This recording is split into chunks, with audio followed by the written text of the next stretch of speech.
Ok, alors dans la dernière vidéo, on a vu comment trouver la règle d'une fonction quadratique sous la forme canonique. Maintenant, on va la trouver sous la forme factorisée.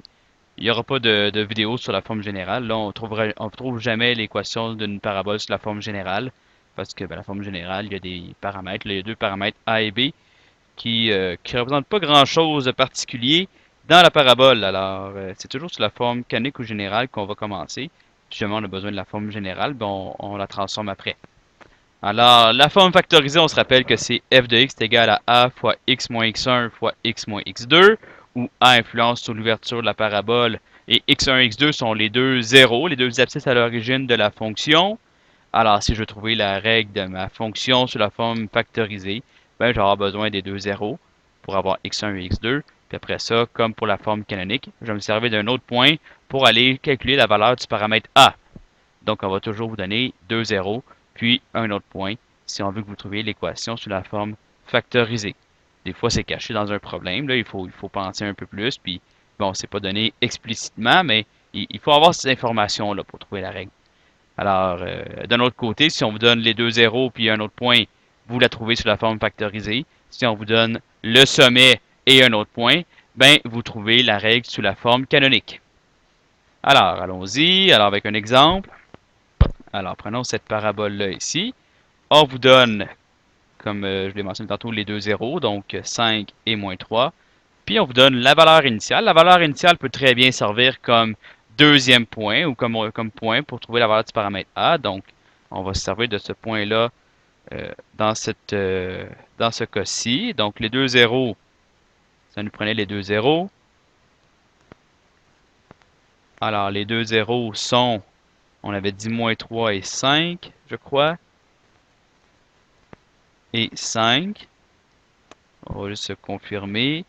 Moins 3 et 5, et la valeur initiale, c'est 6. Donc, notre deuxième point, notre troisième point, en fait, le point qu'on va servir, c'est le point 0,6, qui est la valeur initiale dans ce cas-ci.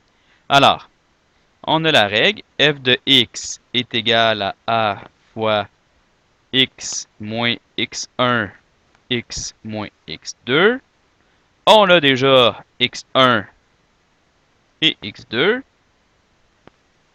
Bon, on va juste ça comme ça. Je vais mettre ça en vert. Bon, voilà. Alors, on a x1 qui est le moins 3 et on a x2 qui est 5.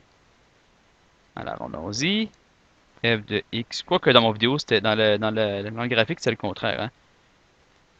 C'est ça. X2, c'est moins 3 puis x1, c'est 5, mais ça fait la même chose en public. Alors, peu importe lequel, le premier puis le deuxième, là, ça ne change rien. Alors, on va les laisser comme ça.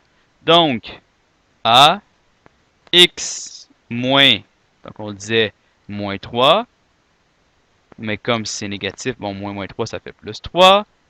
Et x moins 5, qui est le deuxième 0. Maintenant, il faut que je trouve la valeur du paramètre a.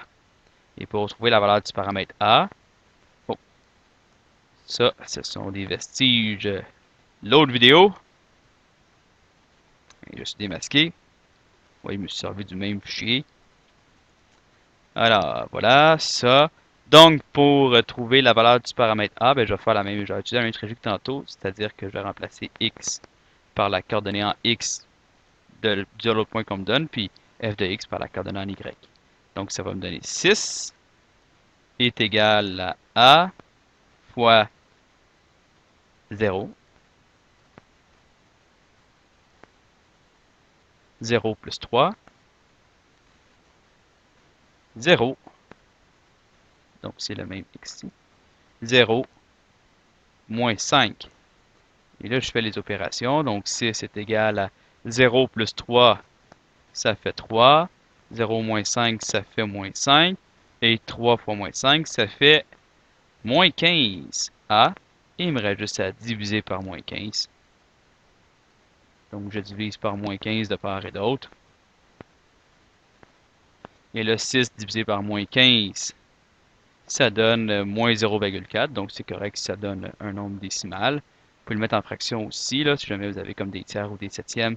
Ça fait en sorte que vous ne pouvez pas l'écrire avec un nombre de décimales fini. Pour être plus précis. Puis, on voit aussi que le A est négatif. Ce qui est tout à fait logique, étant donné que la parabole était orientée vers le bas. Et quand la parabole est orientée vers le bas, ben, vous savez très bien que c'est parce que le A est négatif. Alors voilà, une fois que j'ai trouvé le A, ben, il me reste juste à réécrire l'équation de la parabole, de la fonction quadratique, donc moins 0,4 fois x plus 3 fois x moins 5, avec des parenthèses comme ça qui se ferment. Et voilà, donc le A est ici. Et ça, c'est la règle de ma fonction quadratique exprimée sous la forme factorisée. Alors, j'espère que c'est clair. Et là, ben, vous pouvez faire les exercices qui sont au tableau.